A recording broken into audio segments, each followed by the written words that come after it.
This is the Alden Report.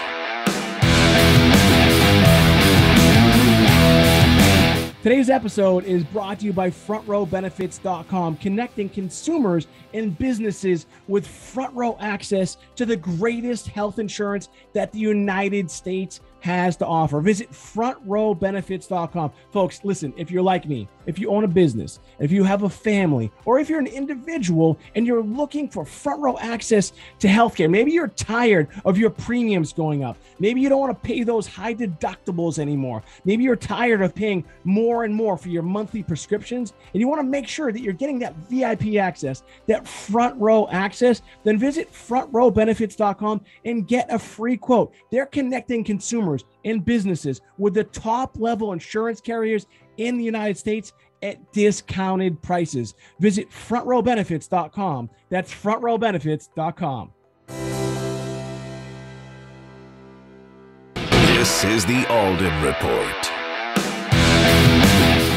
All right. Well, my name is Mike Alden. We are here in Blue Bay Studios. As always, I say how excited I am to have my guests. I love having real people doing real things that have a real past and that continue to make an impact on the world. My next guest, his name is Travis Richey. He's a motivational speaker. He's an entrepreneur. And here's the one thing that I love about him. We've had some people with similar backgrounds as him, but he's helping people really get a second chance in life. People that have been behind bars, people that have maybe, made a mistake, got off veered off the wrong path. And, they're a population here in the United States that a lot of us don't even really think about, or we just kind of just forget about them. And you know what? That's not the way to think. And if anybody knows anything about my background or read any of my books, kind of how I feel about this. So I'm really excited. Please help me welcome Travis Richey. Travis, thanks so much for being my guest, man. No, brother, it's my pleasure. My pleasure.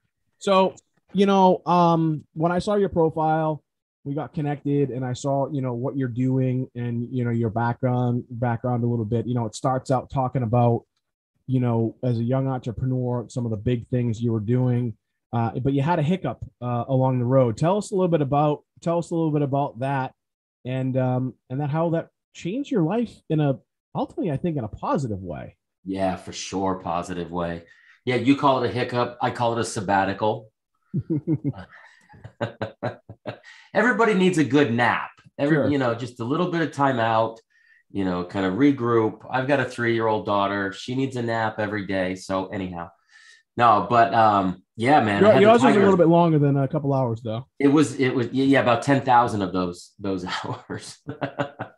But yeah, man, I had the tiger by the tail, growing up, similar to you in Boston, single mom, dad that was bouncing around, dad's on heroin, dad's half the time an organized crime member, half the time a wannabe parent. And, for me, I thought that I was living the dream at 25 years old. I was running my own fund, had completed school, married to the girl of my dreams. Life was fantastic. And had a little regulatory oversight from the fund that we were running and registered with the Securities and Exchange Commission, did not register or registered exempt from particular states. And the particular state that didn't agree with our registration was Arizona. And they indicted me for unregistered securities transactions.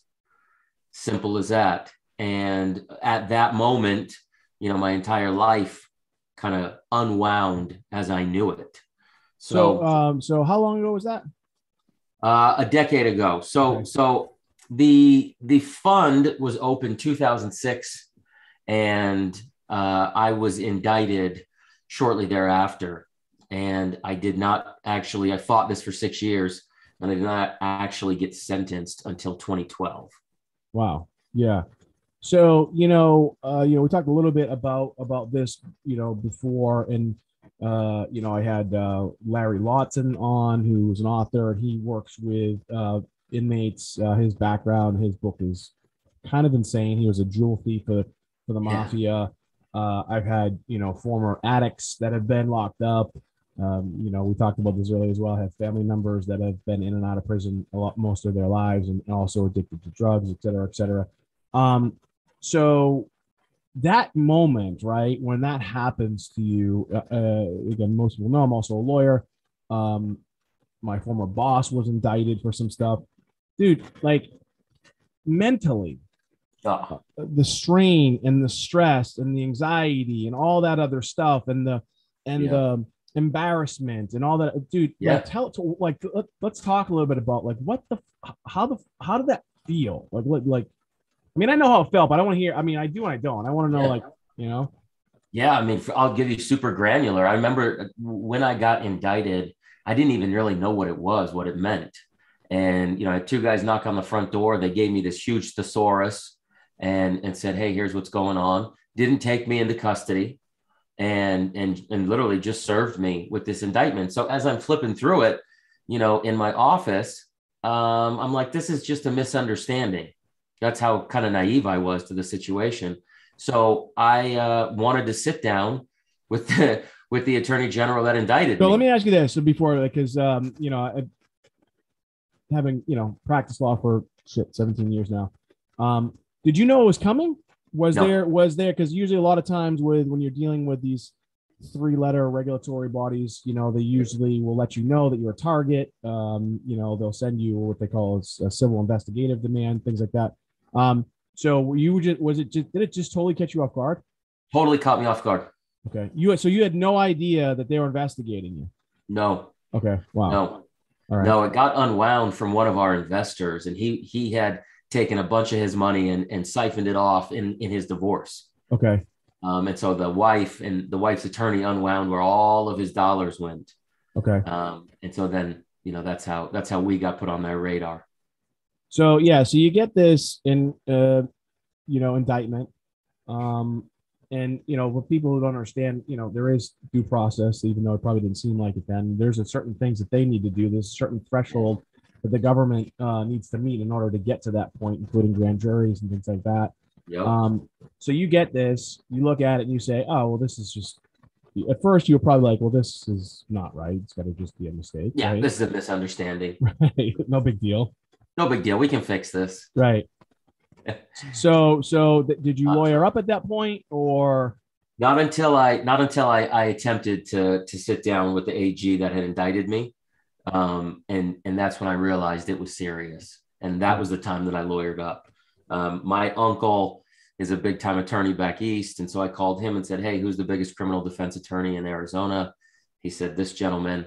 And so I called this guy and said, "Hey, here's the story. Here's where I'm at." And he said, "Come to the office." And that's when I lawyered up. So you go through a couple year process of fighting it, and then at some point you just eventually do you settle or what happened there? Yeah. So did definitely 6 years of this. When you asked about it earlier, what's it like? The mental anguish that you go through for this period of 6 years. I was never taken into custody. Never arrested, never nothing. And so we'd go into the courtroom, you'd argue both sides. The judge would say something, we'd, postpone it another 30, 60, 90 days. And this went on for years, 6 years. So here's the thing too, is a lot of times what the government does in this scenario is to really put a stranglehold on you. They'll freeze your assets. They'll freeze bank accounts. They'll put liens on the houses, and they'll confiscate computers. Was all that stuff going on too? Did all that stuff happen to you? Yeah. Yeah. Not at that serious of a level, but yeah, they definitely froze the assets, went through the books. And for me, I thought it was over. We were about 2 years into it. I sat down with the Securities and Exchange Commission and the FBI and went through my books with them, and they gave us a clean bill of health. Got a letter of recommendation from them, and there was no misappropriation of funds, no fraud, no wire transfer, nothing that would be sexy from a federal perspective. Right. And so then we moved on. I thought that was my get out of jail free card. I took that letter, and hop, skipped, and jumped downtown, and said, "Hey, check this out. If these guys don't see anything here," and they poured through my documents, "What are you guys looking at?" So the state of Arizona came back to my attorney and said, "Well, we're missing out on about $3 million worth of tax revenue that we would have received." And that's where they hung their hat. And Wow. At that time, we had fought this, and I thought there's just no way in the world. And so you start doing all the things that you're trying to do. You put all your investors in front of them. You sit down with the attorneys. You figure out what's the end game here. And for me, it was so politically charged and politically motivated. The comments that came my direction, from some of the prosecutors, I was quickly realized that I was in the blender. And so you're years into this thing, like you said. Yeah. So I'll walk you through kind of the shame portion of it, or the guilt portion of it. I did get a heads up that they were going public with it after the indictment came down. It was going to be on the 5 o'clock news. And, I remember sitting there at the table. At the time, it was just my wife and I, no kids, and sitting there at the table and seeing yourself on the news, for the first time. And I'll never forget that, because they used the only photo that they used was my driver's license photo from the age of 16. And so, I'm like this, like tough guy Italian kid with a wife beater on, tank top, and like that was your license picture. Come on, man. Bro, well, I got puka shells. It was embarrassing, to say the least. So I didn't know which was more embarrassing, the photo at 16, or the photo, that I wasn't 16. But there you are on the news. But yeah, man, it hit me like a ton of bricks. There it was. It was real. And on one hand, what was interesting, and you'll be able to relate to this in some aspect, when they're going through the books, the government's going through the books, everything now becomes public knowledge. And so they're going, okay, this fund closed at 13%, this fund closed at 18%, that moved on. Well, I'm still managing money. People are still calling me going, hey man, we heard a rumor that you're getting 15 points a year. Like, can you take my money? Right. I'm like, I got more stress in my life than I've ever been. I'm 25 years old. Right. I got 1 foot in and 1 foot out. When they opened the books, everybody wanted to give me more money and get a good rate of return before I got locked up. And then I'm over here fighting the state. So, man, it was just freaking exhausting, to be honest. And after you're into it so many years, sat down with the wife, we were in the living room, never forget, late one night eating a bowl of cereal. And I'm sitting on the floor, and I just said, whatever is coming cannot be this bad. Like, this has been a nightmare. Right. And so we said, we're going to put it before the judge and see what happens. So you proffered a settlement, essentially? Yep. And so that, again, what people don't understand too, there's sometimes not a lot. No, sometimes there is, sometimes there's two tracks, right? So you have the criminal, and then you have the civil side, especially with the SEC or even FTC and government agencies like that. So on the criminal side, you get indicted, you settle, securities fraud, right? Yeah. And then what about the civil side? Was there a civil side? Did you have to agree to no longer work in that industry? What did that look like? Civil side was a repayment, $3,059,000. Okay, cool. Was that all? We pay that out? Is it all paid off now? Oh, yeah, it is. Makes you want to vomit. It must have felt good when you made that last payment, right? Oh man. So you didn't have a lifetime ban or anything? No. Oh, well, that's great. No.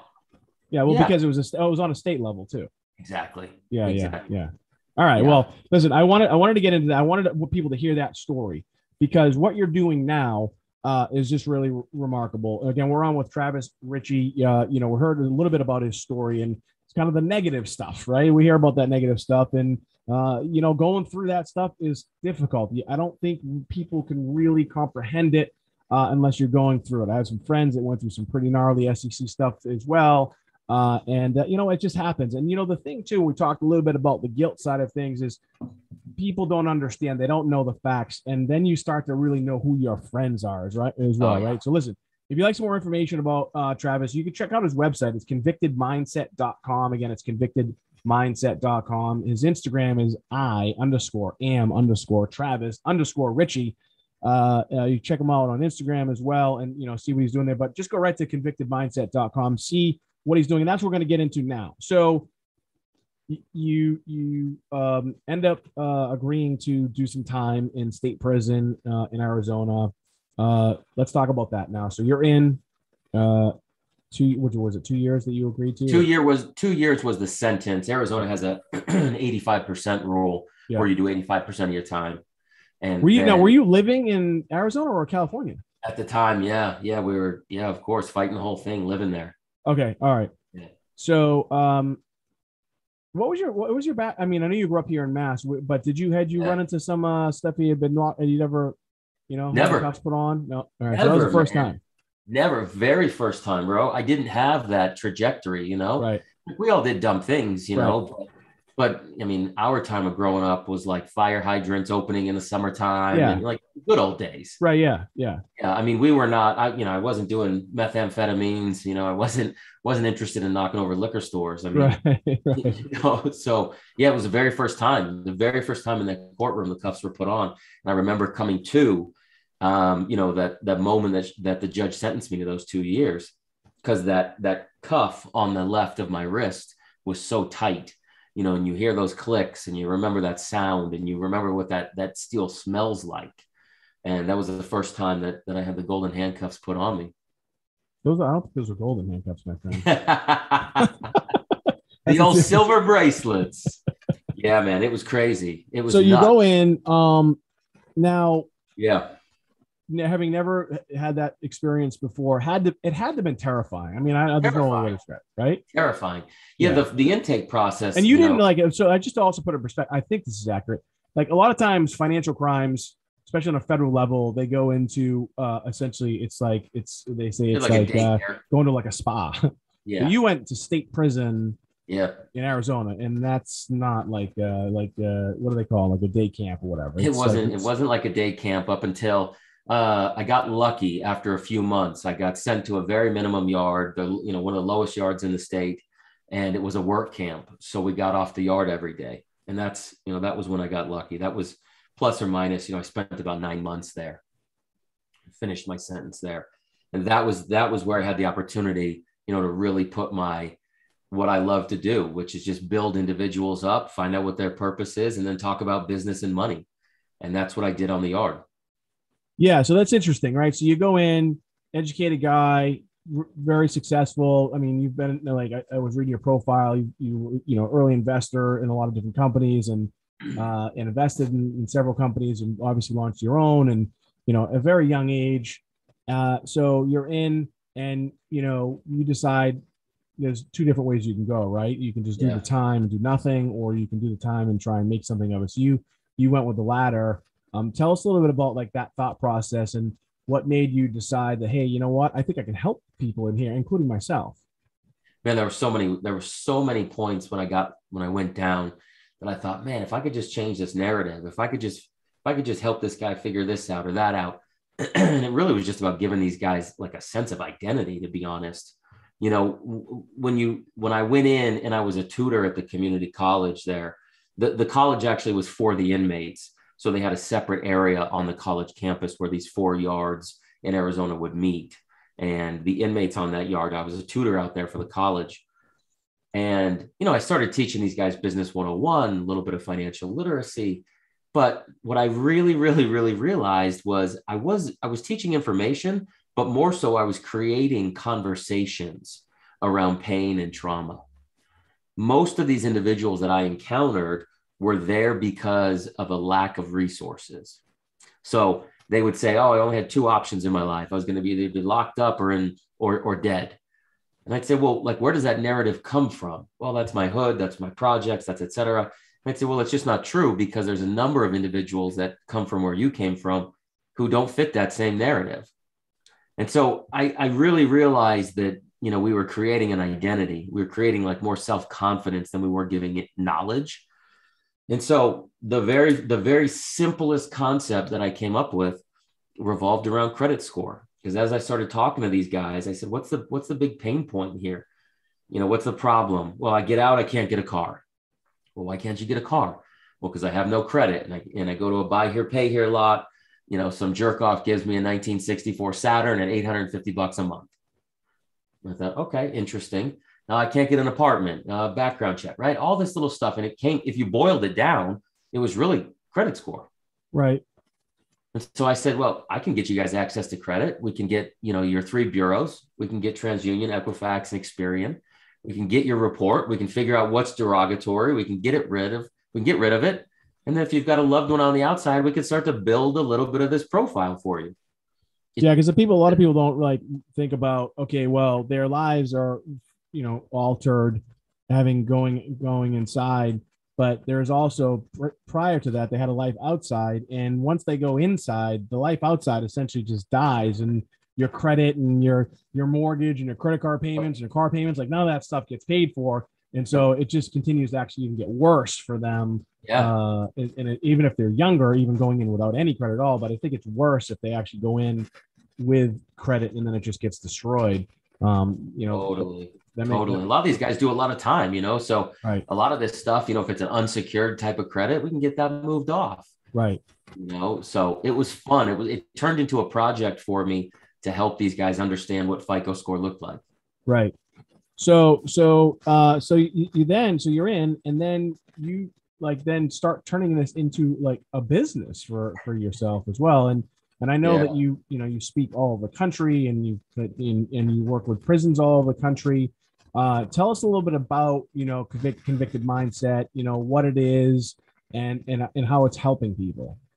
Yeah. Convicted mindset is from the idea that mentally, physically, spiritually, and financially, in order to make a change, you have to be convicted. And when these individuals get out of prison, they don't have the resources from a perspective of having been re-entered into society. So what I mean by that is parole and probation can only do as much as they are able to do. And so an individual that has re-entered society after 6 years, you start to think about things that we take advantage for. If you look at like LinkedIn, if you looked at the way that the iPhone or the Android phone changes every 90 days, technology moves this world at such a fast pace that if you've been locked up for more than 6 months, you're really going to miss quite a bit. And so that is not discussed in parole or probation or transitional living. And so how do I now apply for a job? What is Career Builder? What's LinkedIn? What's Monster.com? I don't even have a clue on how to apply. Right. And then let's pretend I can figure that out. Let's pretend I've got like a younger cousin who's great with technology, who helps me set up my iPhone. But now what do I do when I sit across from you, Mike, and I go, where have I been for the last 3 years? How do I answer that question on a resume? And so we started giving them narratives. You might say, Mike, I'm Travis. For the last 3 years, I've been incarcerated. And while incarcerated, I learned A, B, and C about myself. And those 3 reasons are the reason that I applied to your job, because I feel that they directly impact your company in A, B, and C ways. And if you'd like to continue to have a conversation, I can show you how I can bring value, but I don't want to waste another 36 minutes. I think that's such a powerful thing too. I just was speaking with someone about, kind of addressing the elephant in the room rather than avoiding it, and just getting right into it. Like this is what happened, but like you said, there is an art in doing it properly. Yeah, I tell these guys, don't walk in with my co-defendant is a jerk and my cop should have never been there. I was just driving the car. Yeah. No. It doesn't fit that way. And so most employers, and I tell these guys, even these weeks now that I go inside, there has never been a better time in the economy, in the history of the world, for you to be re-entering society as a felon than right now, because every company in America, if you haven't done anything, poorly to women and children, like you've got a job. Right. The labor shortage in America is ludicrous. And so you walk out with a little self-confidence, you have an understanding, your FICO score is built up, you're able to get a decent vehicle to get you from A to B. And now you've got a narrative that suits you when you walk into a job interview. That to me is how you re-enter society. And that's the reason that Convicted Mindset was born. Yeah, again, it's such a beautiful thing. Again, we're on with Travis Richey from convictedmindset.com. When I first saw his profile and saw the things that he's doing for people in his past, it really kind of struck a chord with me. I'm a kid from the projects and been surrounded by crime, drugs, and violence my whole life. And I wouldn't necessarily consider myself a lucky one, but I did think a little bit differently. And I want to talk to you a little bit about that as well. But by the way, again, if you want some more information about Travis, go to convictedmindset.com. Today's episode is brought to you by FrontRowBenefits.com, connecting consumers and businesses with front row access to the greatest health insurance that the United States has to offer. Visit FrontRowBenefits.com. Folks, listen, if you're like me, if you own a business, if you have a family, or if you're an individual and you're looking for front row access to healthcare, maybe you're tired of your premiums going up. Maybe you don't want to pay those high deductibles anymore. Maybe you're tired of paying more and more for your monthly prescriptions, and you want to make sure that you're getting that VIP access, that front row access, then visit FrontRowBenefits.com and get a free quote. They're connecting consumers and businesses with the top level insurance carriers in the United States at discounted prices. Visit FrontRowBenefits.com. That's FrontRowBenefits.com.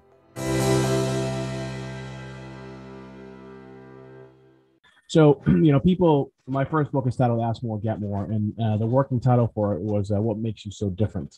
Because I think I told you, family members in and out of prison, family members who have passed away, family members who are drug addicts, kid I grew up with in jail for life for murder. It just goes on and on and on. People say, well, Mike, what makes you so different? And I started to think a little bit about what makes me different. And I had a couple things that really made a difference in my life. Coaches, teachers, my parents actually cared. My parents are great parents. I was a punk too. But I think the big difference between me and my family members, two things. One, drugs. Never did any drugs. I did drink. Probably shouldn't have when I was younger. Never did any drugs. But the other part is I was at a very young age through coaches and teachers. Here's my mass accent. Teachers. Hear from me. I was taught to think a little bit differently. And you talk about, the mindset, on your programs and thinking bigger. And again, I want you to talk about this, but I just know when someone's goes inside and their ego is just destroyed and their identity is destroyed and they are embarrassed and they just feel like a lesser human being, it's difficult to overcome all that stuff. But you're teaching these guys, I'm guessing gals too, right? But teaching them to think differently and think bigger. Talk a little bit about that mindset, especially for that community. But you know what? People listening right now, you don't have to be locked up to benefit with what you're about to say, right? Because people have been locked up their whole lives outside of prison. You got it, brother. I talk about it every day. Yeah. I get calls every single day and they go, man, I got a great job, making six figures, I'm married, the kids are good, house is good, and I hate my life. Right. And to me, that is a life sentence. Sure.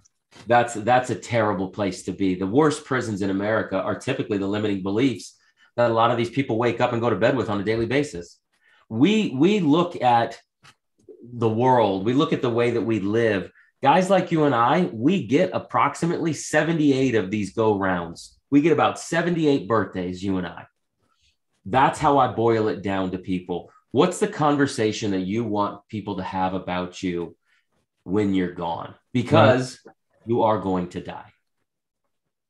And that to me is where I go, okay, then what's the identity? How do we start with the mindset? Most of the time, the negative self-talk comes from the person that's staring back at you when you're brushing your teeth.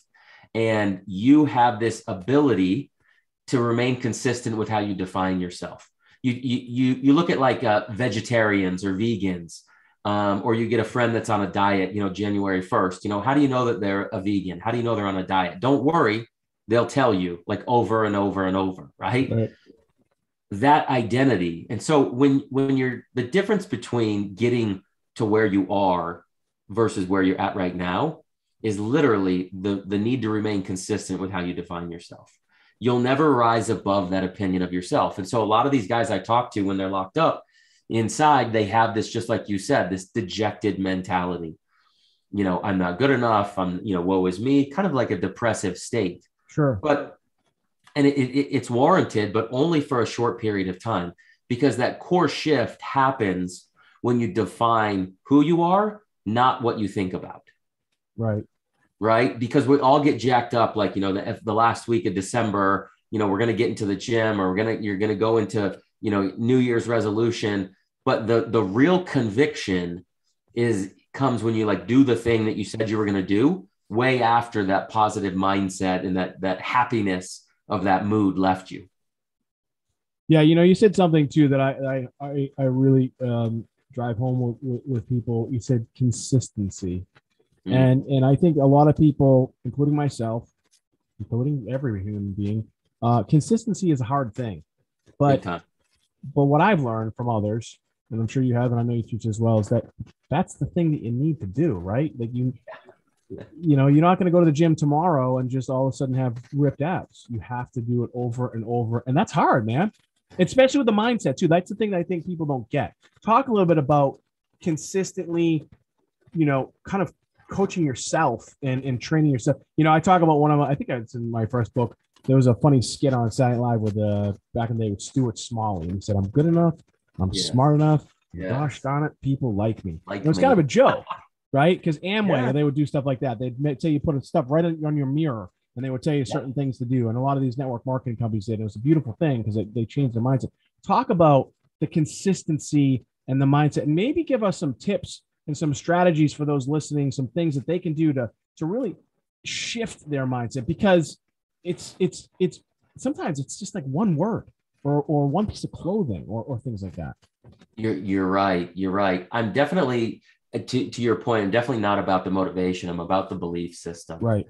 Right. Like that's really where it comes from. So I believe, and this is going to irritate some people, but I believe that the story of life is a trap. I think that oftentimes we have these buzzwords that we get to use, like anxiety and depression.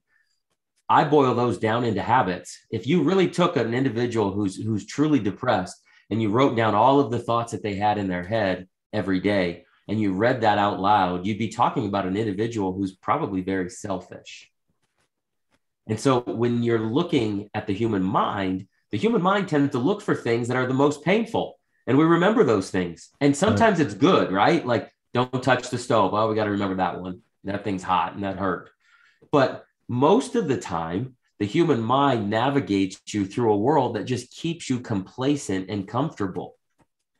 And the real experience of life, the real growth moments of life happen outside that comfort zone.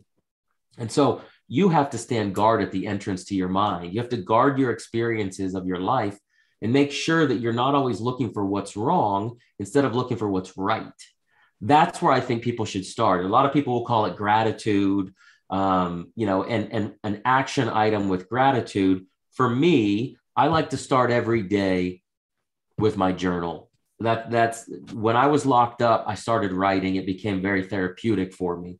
I would write my wife, Melissa, and I would tell her, things that were going on for the day. We didn't have telephones conversations for a while. And so I would write her constantly, on little number 2 pencil and sheets of paper. And I thought that I was telling her about my journey, but I was really healing myself.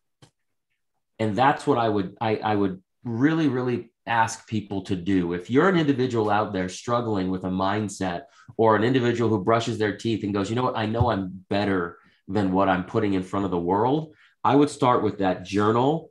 And it could be on the phone, it could be on a tablet, it could be on a piece of paper, Post-it note, whiteboard, doesn't matter. But start to write down those positive thoughts that you have on a daily basis. And there's something to be said for, how we always love, you put like 5 things to do on a Post-it note and you physically check them off. There's something to be said for that. There's an ability to stack those wins on a daily basis if those individuals are really struggling. Yeah, as I'm listening to you, and I think about my life as well. And look, we all have our struggles. That's just life, right? Yep. And you think about the woe is me, man. I can't believe that happened, or this that happened, and it's like you said, it's easy to use those as excuses, right? It's easy to say. I tell people with COVID stuff with businesses, like my business, like every other, was impacted pretty significantly.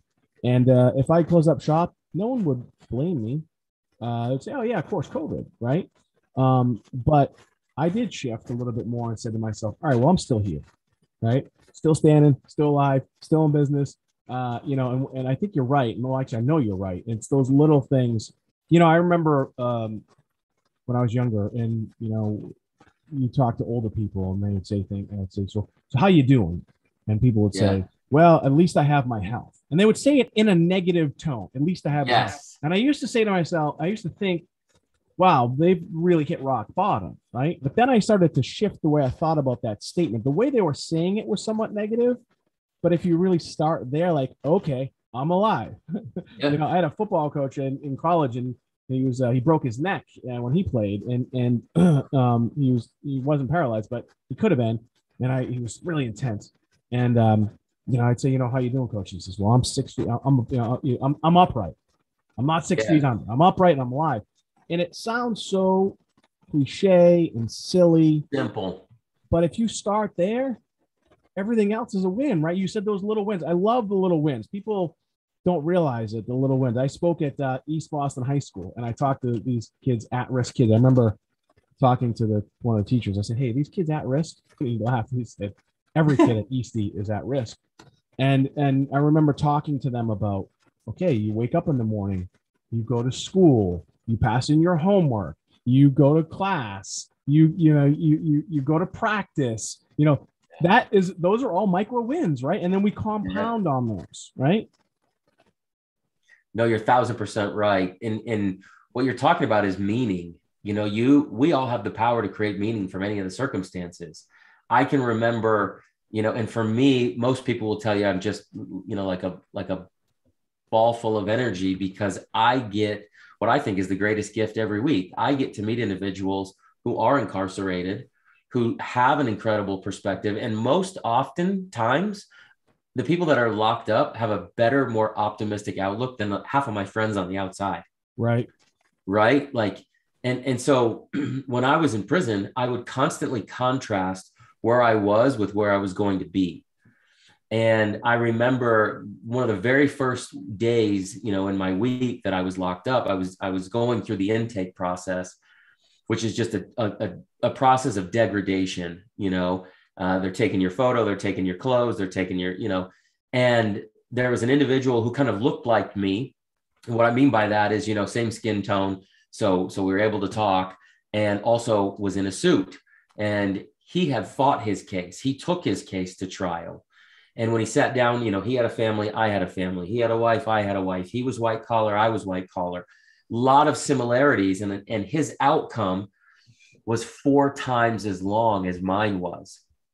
And I remember that moment like it was yesterday. That was the first time that I felt gratitude for my 2-year sentence. Yeah, man, it's that shift that I just think is so important. Again, for those who are listening or watching right now, we're on with Travis Richey. Again, his background and his story is remarkable. What he's doing now for people as a result of a negative thing that did happen to him, and he turned around. I talk a lot about the silver lining. It's very difficult to see the silver lining when you're going through the shit. But if you can just change that mindset, things can actually change for your life. If you'd like some more information again about Travis, go to convictedmindset.com. He's got some trainings on there, some courses on there, some things where you can get involved also with his organization. But here's the thing, we kind of touched upon it earlier. You don't have to be somebody who has been locked up to benefit from his programs. Like, I think, you know, like you said earlier, sometimes a lot of us are in prison. We're just not behind bars. So again, if you'd like some more information, go to convictedmindset.com. There's got a bunch of social media accounts as well. Obviously, he's doing a lot of stuff there. So again, go to convictedmindset.com. So let's talk a little bit about, you know, business. You know, when earlier we touched upon, you know, credit, and there's a lot of companies out there and people out there that are working towards that. But you have been in business for years. You've had big businesses, multi-million-dollar businesses, funds, regulated by the SEC. You've done some pretty big things. And I think when people hear that, or even people when hear some of the stuff that I've done, they think that it's out of reach. They think that it's somewhat abstract or esoteric. Talk about like the basics that you do teach people in business, and how you kind of dispel some of the complexities of business for people. Yeah, I love the complexity myth busting. So one of my favorite things is walking through how to set up your own business for less than $200 in less than 2 hours. Yeah. right? And you know this as an attorney, so you Sure. got a huge advantage off of people. But most people feel that they need some big third-party organization like a LegalZoom and pay them $2,900 Right. to file their articles. When I walk people through, we're going to go, every state has sos.ca.gov, Secretary of State.state.gov. And we're going to go there. Which one is it? We're going to pull some articles. We're going to fill those out. We're going to fax those in, email those in, drop them off, whatever it might be, depending on your state and COVID regulations. And then we're going to walk them through an SS4 form, an EIN, employer identification number. It's free on the IRS website. You don't need to pay somebody $79 to fill it out. Now, I love to walk people through that. And then what's the difference between my bank account and my credit union? My large bank like a JP Morgan, publicly traded, a credit union, nonprofit, right? Lower interest rate. And so when I walk people through, let's set your business up the right way legally and how to do it, you can do it for less than $200 and you can do it in a couple of hours. Right. Pretty quick. And so these guys that were behind bars that, didn't know these things. A lot of them grew up in the projects and were just, street guys. And so they thought that setting up a business was this monumental task. When you and I know it's about 6 sheets of paper and an email. And I love dispelling that for these guys, because now you go, okay, now everybody can send you a check. You've got your bank account, you've got your EIN, you've got it all set up right. And what most people will now care about, if you now have a blue collar, I coach most of these guys to go into high touch point blue collar businesses. So pool industries, lawn care, fitness industry, hospitality. We've been heavy in those industries because if you have a great experience with a trainer, you talk about that experience with a personal trainer. You say, you know what? I lost 10 pounds with Joey. Joey makes me feel good, right? That's your experience. And if you can now get people to refer you based on that experience, now you got a business. And that to me is where a lot of these guys really thrive. They can go out and now Mrs. Jones can cut them a check, for ABC Fitness Company instead of Googling, who is so-and-so and where's my money going? And you really look like a weirdo in today's world if you go, hey, do you have Cash App? Yeah. Cash App it to me. Yeah. Can you Venmo my girlfriend? Yeah. No, man. Right. And I love that stuff. So we really teach them. Let me ask you this. Let me ask, as I'm thinking, are there any, I don't know the answer to this. Are there any crimes that people are convicted of that would preclude them from opening up just a regular LLC or an S Corp or a C Corp? Is there anything out there, like maybe like if it's a financial crime or? Nothing to my knowledge from a Secretary of State perspective. Right. Nothing to my knowledge. Yeah. And so, that's I think a lot of times people will think that, it was credit card fraud or what have you, or things like that. You might have some obstacles to overcome, but I think you're right. I don't think there's anything that would preclude you from doing that unless. I don't think so. I would definitely caution people if you, like you said, if you were involved in like credit card fraud, I wouldn't ask like go into a credit card business. Right. Yeah. I had a funny story one time. I was teaching inside of a prison, our entrepreneur course. And I said, all right, hit me with all of your ideas. And this one guy popped up and he said, yeah, so what we're going to do is we're going to create a blackmail site for all the public officials. And I went, no. We're not going to do that. And he kept going, no, this is what we're going to, no. You'll be back in here so fast, my friend. So I want to kind of circle back to, which kind of ties in, I think, the business stuff to back to almost mindset. You hear this a lot, especially it's almost like a badge of honor, even like growing up the way I grew up and growing up, the way a lot of these guys who are locked up, because they truly are victims of their circumstances. And, we're not going to use that as an excuse, but it just is what it is. You grow up around crime, you end up usually being a criminal.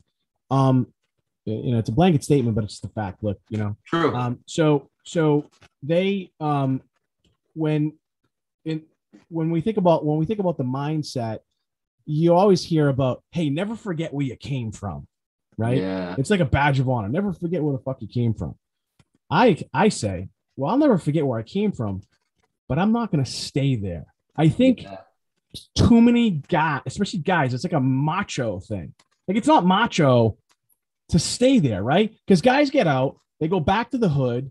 Not cool. It's almost like, it's like a notch in their belt. Hey, I did a bid or whatever. Talk about not staying there anymore. Bro, to your point, the guys who glorify their time in prison are the guys that drive me bananas, because there's nothing cool about it. There's nothing cool about being locked up for a decade. There's nothing cool about hurting individuals on the yard. There's nothing cool about being a shot caller. There's nothing cool about it. You are literally giving yourself the only explanation that you have that I was cool. It's the most garbage mentality on the planet. And so the reason that I think a lot of them are there is because that's where they focus, and where you focus, that's where your energy goes. That to me is when you are looking at your past, that's the reason that it equals your future. Right. That's where I think most of us need to take this opportunity to go through some stuff, to tread some deep waters, to go through some garbage, to be honest, and really understanding that we need to turn it into meaning. That's where I think the people who, like the Oprahs of the world, who go through so much garbage and come out on the other side, they literally turn the negative, the pain, the ugliness, the adversity into meaning. That's when I believe that suffering ceases to be suffering, the moment it finds meaning. Yeah, it's interesting you bring that up. I talk a lot about pain. I remember I had Les Brown on, and I talked to him about the struggle, and he's got a great story about the struggle. And, I ask a lot of entrepreneurs. I think that it is a universal law in business that you have to go through pain. I just think it is. I've never met any successful entrepreneur that hasn't been through absolute horrific situations. It's similar to that just in life in general. But like you said, it's that decision that they make and which direction they want to go in. Like I said, the way I grew up, there was a saying too, by the grace of God, go I. You're either going to be a cop or a criminal, right? I just decided to be a lawyer. So yeah, I mean, I think that, man, that mindset is, again, I know we keep harping on it, but it's huge, man. And you're right. Simple though. It's simple, right? It is, but that, to what you're talking about with the pain, I tell people all the time that you'll never be successful until you're able to turn your pain into greatness. When you can take your pain and allow it to push you from where you are to where you know you need to be, that's when you know that you've changed, so to speak, that perspective in your life. Yeah, I've always used that pain. Not always. I mean, there's times where I'm just down, man. Just fucking, I just want to curl up on a ball and call it a day. I mean, it just is what it is. But a lot of times, again, if you use that pain as power, I had a guy on, his name was Marcus Aurelius. That's his real name. And he wrote a book called The Power of Adversity. Broke his back, actually was paralyzed, the whole thing, and he just turned that into his power. And it's really interesting if you really think about it. All it is just the way you think. Yeah. And I say it's easy, right? I know, I say it's easy, but I also know it's hard, right? It's easy because it doesn't cost you anything. You don't have to buy anything. There's fucking YouTube. Go to your website, convictedmindset.com. There's a lot of free stuff there. But you just have to do it, though. It goes back to what you said earlier, that consistency, right? If you want it. You have to do it. You have to do it. It's all those little things. It's the reason, like, that's what, to your point, like, that's why entrepreneurs go through so much pain. And like, it's the little consistent things in life. For example, with saving, right? You and I both know you put $400 a week into an IRA account or, a retirement account, an investment account, 50 years from now, you've got millions of dollars in the bank. Right. Same thing kind of with your fitness that you alluded to earlier. You go to the gym day one, you come back home, take your shirt off, nothing changed. Day two, take your shirt off, nothing changed, right? That's annoying. And so when you start to look at the way that our world has evolved, we kind of live in a society that's purely instant gratified. So you don't want to spend 15 months working on your fitness. You don't want to spend 15 years working on your bank account. You want 15 minutes, you want 3 filters, you want $1 million living in your mom's basement on Instagram. Yeah. Yeah. It's interesting that, the way society has, there's a lot of people talking about it now, but the whole, the Instagram life or the Facebook life and now TikTok life and everything's great when it's usually not. And a lot of times what happens, I don't know if you've noticed this, but what happens for me when I talk with these kids is what they're starting to see is like they have all of this stress that comes from the idea that they drew up in their mind as to how their life should be. Right. And when the reality of their life doesn't match this picture, it causes them all of this worry, this angst, this anxiety, this depression, right? Right. That to me is like, look, the 9 seconds of a video uploaded by Johnny Pants 347 should never dictate your happiness. Yeah, it's an interesting world that we're growing up with. In how old's your daughter? Did you say she's 3? I got which one? Oh. Yeah. So I have a 15-year-old daughter. I got 6, 3, and 10 months. Oh, geez. All right. So you're busy, man. But so they actually more so even than my daughter, but I mean, look, they're growing up in this social media world and now the metaverse and alternate realities. And so, like you said, it's like keeping up with the Joneses at a whole nother level. Bro, and crazy. I was having a conversation with someone earlier. I try to focus on my world. And not looking at what you others. can control. What's that? What you can control. Yeah. And it's we, especially right now with COVID, right? People are all upset about this, that, Trump, Biden, whatever, revolution. People get all, I'm like, look, man, whatever you believe, okay, that's cool. But like none of that worrying about that stuff isn't going to make your life better. It's just not, Yeah. And unfortunately, neither one of those guys are coming to save you. Right. Yeah, exactly. Hey, listen, we've been here for a while. Before I let you go, so how can people get involved with you? How can people reach out to you? Tell us a little bit about that. How can people work with you? So tell me a little bit about that side of your business and how people can get involved. Yeah, man, I love it. So we create a ton of content for the prison system. We bring educational resources into the prison system, content, curriculum, you name it. I want to make sure that these guys have access at their fingertips. What happens now in most prison facilities, jail facilities, is they have tablets. And so we have content and curriculum on these tablets on a daily basis. And we are putting a ton of content annually into these tablets so that these guys, if you're focused on real estate, if you're focused on personal training, if you're focused on personal development, I want to make sure that I've created this library of content that gives individuals that are incarcerated a leg up once they hit the gate so they can hit the gate running.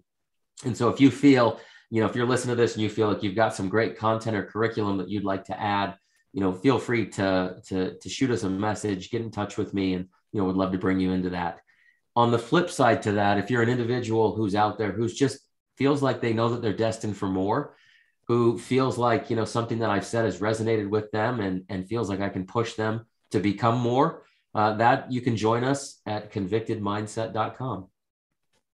Love it. I love it. Again, thank you so much for being here. We've been on with Travis Richey. You've listened to this point. If you watched this video up until this point, you have to be inspired for what he's gone through and now what he's doing for others. We talked a little bit about that silver lining. Look, we all go through difficult times in our lives, and Travis decided to take that very, very difficult moment in his life, turn it around, and ultimately help others. It's interesting where life brings you. A lot of times you can't see it. I'm sure when you were running the fund, you would have had no thought process, no way you'd be doing what you're doing now.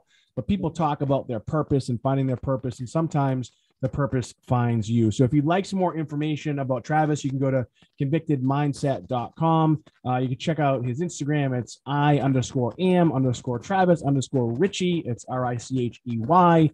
You can get to that right from his website. Again, convictedmindset.com. Travis, thanks so much for being here. Again, I'm really, really inspired by you. My name is Mike Alden. That's Travis Richey, and we'll see you soon.